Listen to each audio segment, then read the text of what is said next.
First 30 minutes of the day, even on Apple. That is this line that I drew right here. Everybody see this? That is till 10 o'clock. If we look at Apple, if you guys were doing the 2-minute EWO, by the way, here's your entry. Look at how it didn't do anything. It came down and went up, chopped you. Came down, it broke through, chopped you. Came down, chopped you.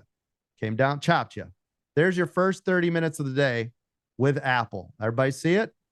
Kill the first half an hour. It's really hard. I don't care who you are. I don't care how many years you've been trading. The first 30 minutes is actually the most big dog doo-doo time ever. Let's draw it here on Tesla. There is exactly your first 30 minutes. Now, of course, we got to ride this down. We were calling this out.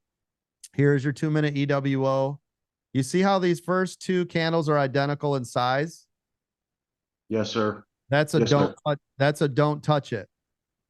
We don't get to touch it until a candle breaks the previous high, meaning longer candle than the previous candle it was before it. You see how these two are the same?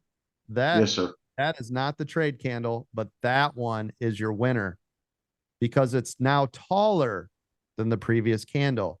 So let's break this down as if you're an experienced trader, you've been here a while, that means this is the entry, which is somewhere in this candle, and there's your payday, right? It pulls. Yes, sir. It pulls back. Everybody knows to shed.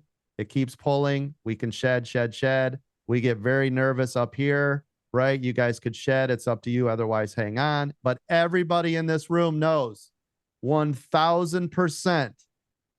If this breaks and holds above VWAP and we're in a put, what do we do, everyone? I don't care how much you are in or out of the money. What do we do?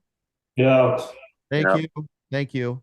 Right here, we're out. And now listen, we got in up here, right? No matter what, we still made money even when it pulled through. Do you see it?